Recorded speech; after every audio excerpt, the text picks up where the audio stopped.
नमस्ते बच्चों। ज्ञान केंद्र स्कूल के द्वारा आयोजित इस ई लर्निंग कक्षा में आपका एक बार फिर से स्वागत है। ये वीडियो कक्षा 10वीं हिंदी लोकवाणी के लिए है और मैं हूँ आपका टीचर अर्जुन प्रताप सिंह राणा।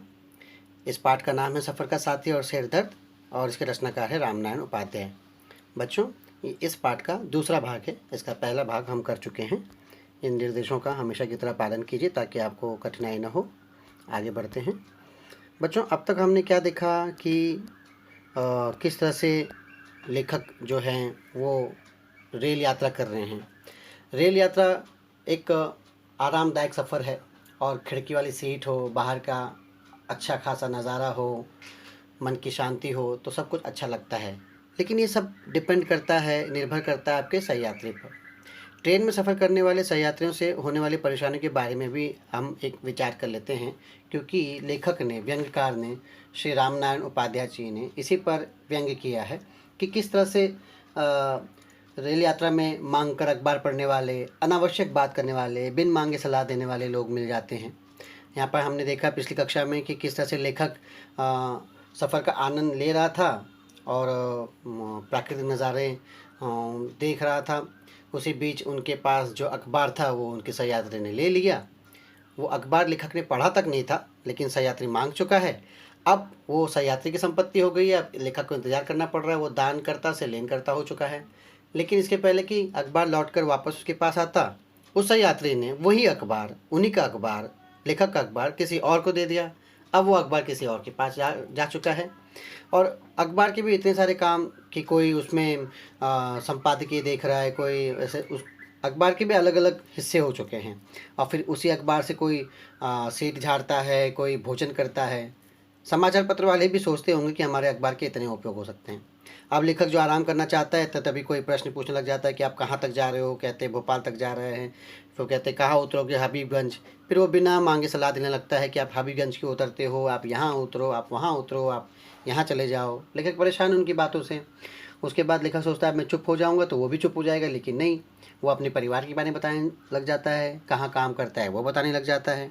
इस तरह से बच्चों, कहने का तात्पर्य ये है कि ट्रेन में यात्रा करने वाले यात्रियों को अच्छे या बुरे सहयात्री मिलना उनके भाग्य पर निर्भर करता है।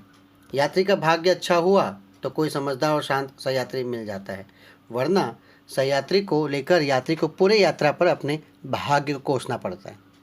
सहयात्री छोटी छोटी बातों के बारे में आपसे प्रश्न करते करते आपके व्यक्तिगत और आर्थिक मामलों तक के बारे में प्रश्न करने और बिना मांगे सलाह देने लगता है। आप लाख उनकी बातों में शामिल होने से बचना चाहो, पर वो आपका पीछा नहीं छोड़ते। यदि आप उनके प्रश्नों का जवाब देने में आनाकानी करने की कोशिश करेंगे तो वे आपको अपना और अपने बाल बच्चों का विस्तार सहित डिटेल में इतिहास बताना शुरू कर देंगे। आप उसे सुन रहे हैं या नहीं, इससे उन्हें कोई फ़र्क नहीं पड़ता। वे अपना पूरा कच्चा चिट्ठा सुनाकर ही दम लेंगे। आपको न चाहते हुए भी सज्जनता का दिखावा करना पड़ता है और हाँ हूँ करना ही पड़ता है। सफ़र पूरा करने के बाद आप ऐसे सहयात्री को भूल जाना चाहते हैं, पर वे आपके दिमाग में ऐसी जगह बना लेते हैं कि आप उन्हें कभी नहीं भूलते। और इसीलिए इस पाठ का नाम लेखक ने रखा है सफ़र का साथी और सिर दर्द। वो आपका सिर दर्द बन चुके होते हैं। अब इसके आगे हम पढ़ना शुरू करते हैं। अगर ट्रेन में रेलवे कर्मचारी का साथ हो जाए तो सारे रास्ते गाड़ियों की शंटिंग करने की आवाज़ सुनाई देगी। बच्चों देखो, ये भी डिपेंड करता है कि आपका सहयात्री किस क्षेत्र से बिलोंग करता है, यानी ताल्लुक़ रखता है। वो जिस क्षेत्र का होगा उसी क्षेत्र के बारे में आपसे बात करेगा, उसी बारे में अपनी बातें बताना शुरू करेगा, अपने अनुभव बताना शुरू कर देगा, मतलब बोलना चाहना शुरू। जैसे यहाँ पर अगर कोई रेलवे कर्मचारी है तो वो शंटिंग की आवाज़ करना शुरू कर। शंटिंग का मतलब क्या होता है? किनारे लगाना, गाड़ियों के किनारे लगाना। अब वो कैसे बातचीत करते हैं आपस में, देखो। कोई कहेगा 8 अप से आ रहा हूँ, 8 यानी 8 बजे, अप यानी आने वाली गाड़ी। 7 डाउन से लौटना है, 7 यानी 7 बजे, 7 बजे की गाड़ी से वापस लौटना है। वो रेलवे कर्मचारी है, ट्रेन में काम करता है, इसलिए इस तरह से बात कर रहा है। अगर स्टेशन मास्टर ने सिग्नल नहीं दिया और गाड़ी आउटर पर आकर खड़ी हो गई, आउटर यानी बाहर, तो रात घर वापस लौटना मुश्किल है। आजकल तो मेल को रोककर माल को पास करना पड़ता है। बच्चों, यहाँ पे मेल का मतलब होता है रेलगाड़ी जिसमें यात्री सफ़र करते हैं, और माल का मतलब है मालगाड़ी जिसमें माल का सप्लाई किया जाता है, यानी ज़रूरत के सामान एक देश के एक हिस्से से दूसरे हिस्सों पर पहुँचाया जाता है, मालगाड़ी। कारण मालगाड़ी में भरे माल के बिगड़ने का डर रहता है, जबकि मेल में बैठा आदमी बिगड़ता नहीं। अब वो इनडायरेक्टली ये बता रहा है कि यात्रियों से रेलवे को कोई लेना देना नहीं है, क्योंकि यात्री अगर बिगड़ता है, नाराज़ होता है, तो क्या नाराज़ होगा, क्या कर लेगा? ज़्यादा से ज़्यादा शिकायत पुस्तिका मांगेगा, और शिकायत पुस्तिका आएगी उसमें तब तक तो रेल चली जाएगी। इसीलिए बेचारा यात्री कुछ नहीं कर पाता। रेलवे वालों का ज़्यादा कंसर्न किसको लेकर है? माल को लेकर, क्योंकि माल गाड़ी में जो माल जा रहा है अगर समय पर नहीं पहुंचा तो ख़राब हो जाएगा, तो उन्हें उसकी चिंता ज़्यादा होती है। रेल यात्रियों की चिंता ज़्यादा नहीं होती, जो बेचारे पैसे देकर उसमें अपनी सीट रिज़र्व करवाते हैं। इसके आगे बच्चों, मैंने अगले स्लाइड पे यहाँ पे अर्थ भी दिया है। शंटिंग, किनारे लगाना, आउटर, बाहरी। माल, यहाँ माल का मतलब है मालगाड़ी, और दूसरे माल का मतलब है उसमें सामान।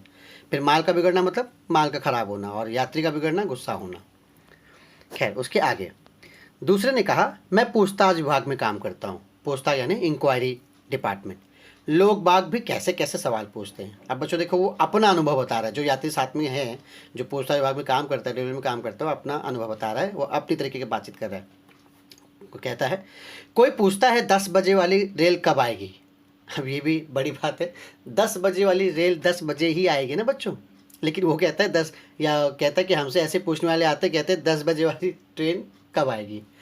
असल में ऐसा क्यों पूछते हैं लोग? ऐसा इसलिए भी पूछते हैं कि हमारा जो भारतीय रेलवे का जो नेटवर्क है वो कहीं कहीं सुस्त भी है। समय पर ट्रेन नहीं पहुंचती है। 10 बजे की गाड़ी 11 बजे आती है, 11 बजे की गाड़ी 12-1 बजे आती है। एक ट्रेन लेट हुई तो बाकी भी ट्रेन लेट हो जाती है, इसीलिए। लेकिन वो इसी बात का मजाक उड़ा रहा है, कहता है कि लोग पूछते हैं 10 बजे गाड़ी कब आएगी। खैर, कोई पूछता है छोटी लाइन वाली गाड़ी कहाँ पर खड़ी होगी। छोटी लाइन मतलब जो ट्रेन छोटी जगहों पर यात्रा करती है, थोड़े छोटे लेवल पे या छोटी किलोमीटर की यात्रा करती है। तो कोई पूछता है छोटी लाइन वाली गाड़ी कहाँ पर आएगी। भाई वो छोटी लाइन पर ही आएगी, मानो उसके बड़े लाइन पर खड़े होने का अंदेशा हो। एक दिन एक आदमी ने तो कमाल कर दिया, पूछा, क्यों भाई साहब, बिना टिकट वालों के लिए बाहर जाने का रास्ता किधर से है? बच्चों, आपको पता है ट्रेन में बैठने के लिए या प्लेटफॉर्म पर जाने के लिए हमको टिकट लेना ज़रूरी है। अगर आपने टिकट नहीं लिया तो गैर टिकट कानून के अंतर्गत आप पर जुर्माना कर दिया जाता है। वहाँ पे इंक्वायरी काउंटर में यानी पूछताछ विभाग में एक यात्री आकर ये पूछ रहा है कि बिना टिकट वालों के लिए बाहर जाने का रास्ता किधर से, ताकि उसे टीसी ना पकड़े। तो इस तरह से वो अपना अनुभव दर्शा रहा है यहाँ पर। आगे मैंने कहा, जब यात्री ने पूछा कि बिना टिकट वाले कहाँ से जा सकते हैं, तो मैंने कहा, मेरे पास बैठ जाओ, मैं भी एक दिन इसी तरह से रास्ता पूछते पूछते यहाँ आया था। अब लोगों को बाहर जाने का रास्ता बताने का काम कर रहा हूँ। खैर, एक बार एक यात्री ने पूछा, क्यों भाई साहब, क्या आप यात्रा पर जाने से पहले आरक्षण करा लेते हैं? मैंने कहा, ये तो सहज बात है। सहज यानी साधारण सी बात है। आजकल बिना आरक्षण के यात्रा करना सिरदर्द मोल लेना है। बच्चों, आप जानते हो कि ट्रेन से यात्रा करने के लिए आपको अपनी सीट रिज़र्व करनी पड़ती है, आरक्षित करनी पड़ती है, जिसे रिजर्वेशन कहा जाता है। और ये रिजर्वेशन 4 महीने पहले किया जाता है। यानी 4 महीने, अगर आपको अप्रैल में मई में यात्रा करना है, तो मई में 1 तारीख को यात्रा करना है, तो उसके 4 महीने पहले यानी 1 जनवरी को आपको उसकी टिकट बुक करानी पड़ती है, 120 दिन पहले ऐसे। तो अब आरक्षित कराने से क्या होता है कि उस ट्रेन में आपकी सीट कंफर्म हो जाती है, आप उसी सीट पर यात्रा कर सकते हो। तो आरक्षण करवाया तो आप सिर दर्द से बच जाते हो ऐसे। लेकिन इस यात्री ने जो सुझाव लेखक को दिया वो कुछ और ही था। वो क्या कहता है, वे बोले, आप भी अजीब आदमी हो, सिर दर्द तो आरक्षण कराने में है। हफ्तों चक्कर काटते हैं तब कहीं एक सीट मिलती है। आप शान से टिकट जेब में रखते हैं, अकड़ कर डिब्बे में प्रवेश करते हैं, और जब कंडक्टर को यानी टीसी को आरक्षण का टिकट दिखाते हैं तो वो हिकारत भरी निगाह से देखता है। हिकारत मतलब एकदम तुच्छ निगाह से। और वो कहता है, जब टिकट है तो क्या देखना, नहीं होता तो देख लेता। मतलब टीसी चाहता है कि आपके पास टिकट ना हो, क्योंकि आपके पास टिकट नहीं होगा तो आपको देख लेगा मतलब आपसे मोल भाव कर सकेगा। वह दूसरे यात्री के पास जाता है, उसके पास ना टिकट है ना आरक्षण। इशारे इशारे में कुछ बात होती है, और उसे वो जहाँ से चाहता है, जहाँ तक के लिए चाहता है, वहाँ तक के लिए सीट मिल जाती है।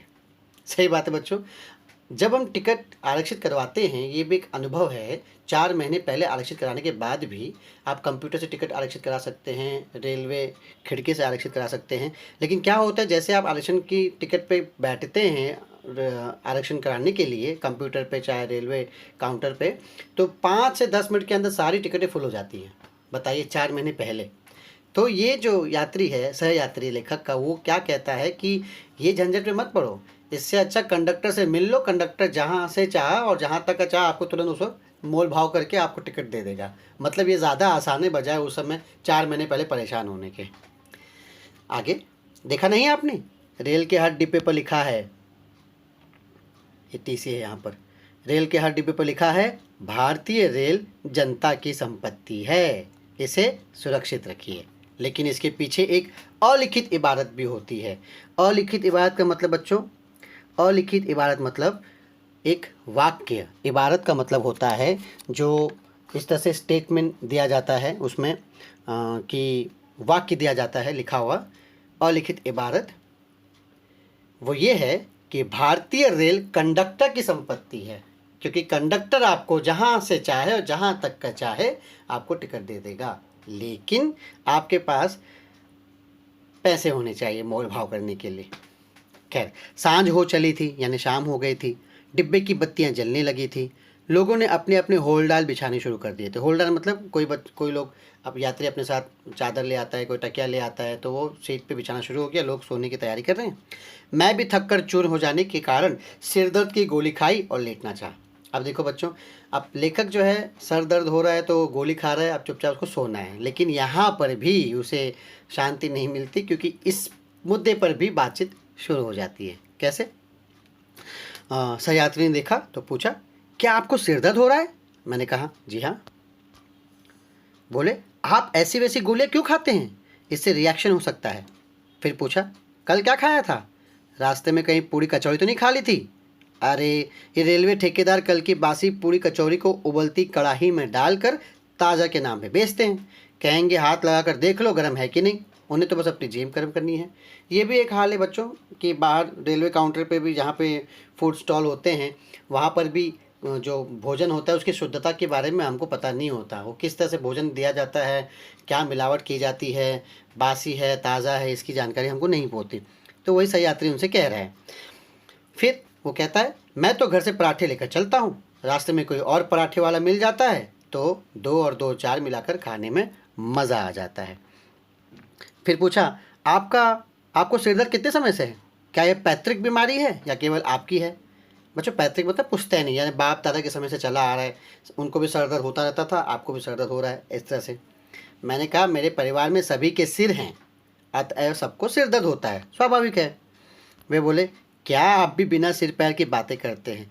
जिनके पाँव में शनि होता है उन्हें भी सिर दर्द होता है, जिनके पेट में गैस होती है उन्हें भी सिर दर्द होता है। अब इस तरह से वो बात कर रहे हैं और लेखक के सिर दर्द को बढ़ा रहे हैं। मैंने कहा, आप बजा फरमाते। बजा फरमाना यानी ठीक कहना। जब से मैं घर से चला था तो भला चंगा था, ट्रेन में बैठा तब भी कोई शिकायत नहीं थी, किताब पढ़नी चाहे तब भी मन आनंद से हिलोरे ले रहा था। लेकिन जब से हम सफ़र सहयात्रियों ने सिर खाना शुरू किया है तो बेचारा सिर दर्द न करे तो क्या करे। सच कहता हूँ भाई साहब, मैं सिर दर्द से नहीं, हम सफ़र यात्रियों के दर्द सिर से परेशान हूँ।